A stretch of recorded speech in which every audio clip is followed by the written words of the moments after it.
Stop searching, start working. The easiest way to find office space is at comparetheoffices.com. You know, for the longest time, when you thought of a premium London office, what came to mind? A prestigious address, right? A soaring lobby, maybe a killer view from the boardroom. Well, the new status symbol isn't on the top floor anymore. It's in the basement. Today, we're diving into how the humble bicycle is completely redefining London's entire office market. Think about that for a second. The most valuable real estate inside a company isn't reserved for the CEO anymore. Nope. It's for the employee who cycled through the rain to get to work. And that right there, that one idea, captures this massive, fundamental shift in corporate values. I mean, the whole definition of office luxury has been turned on its head. A decade ago, it was all about impressing clients, high atriums, thick carpets, things that looked good. Now, it's all about practical, useful amenities that actually keep your employees happy. We're talking secure bike racks, spa-quality showers, and even on-site repair stations.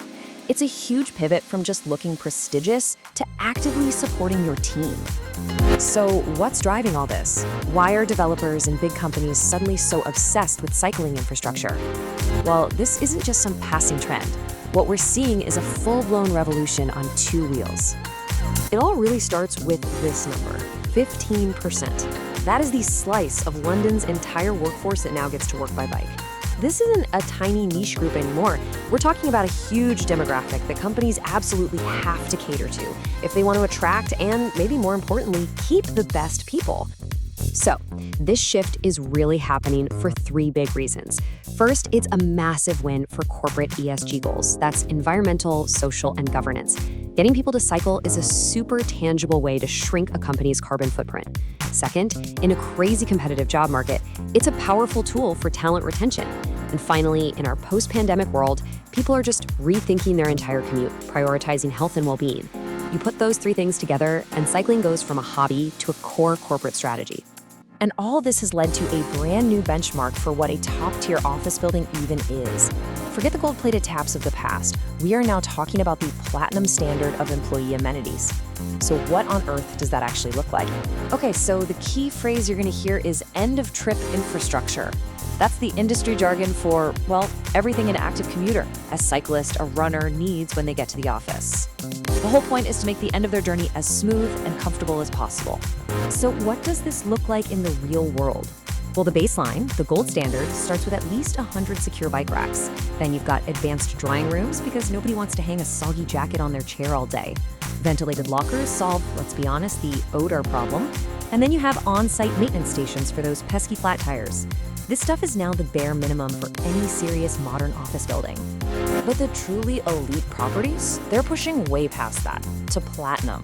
This means things like a dedicated ramp so you can literally ride your bike straight into the building, integrated charging points for all the e-bikes out there, even special bigger bays for cargo bikes. You top that all off with spa-level showers, complete with towel service, and that is what best-in-class looks like today. For years, one part of London completely dominated the premium office market. But all this change has blown the door wide open for a really surprising new contender. A historic transit hub is now challenging the financial heart of the city for the title of London's most cycle-friendly spot. The reigning champion is, of course, the City of London. It's home to absolute titans like the City Point building, which has an incredible 400-plus bike racks and even offers dry cleaning on site. The city has been setting an extremely high bar for a very long time. But now, meet the challenger, Paddington. Its transformation has been nothing short of remarkable. And its biggest advantage isn't just about the fancy buildings.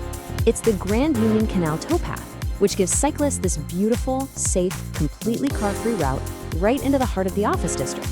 That's a natural advantage that's pretty hard to beat. So let's put them head-to-head. You've got City Point in the city offering just pure scale, over 400 racks, and that premium service, like dry cleaning. Then you have Paddington Central, which has this killer feature, direct access to that amazing canal path. And take a look at the price per square foot. Paddington is offering a very, very competitive deal. Okay, this all sounds fantastic for employees, right? But for the companies paying the rent and the investors funding these huge buildings, there's one really important question that needs an answer. Does any of this actually make financial sense? What's the return on investment on a bike rack? So let's just put it plainly.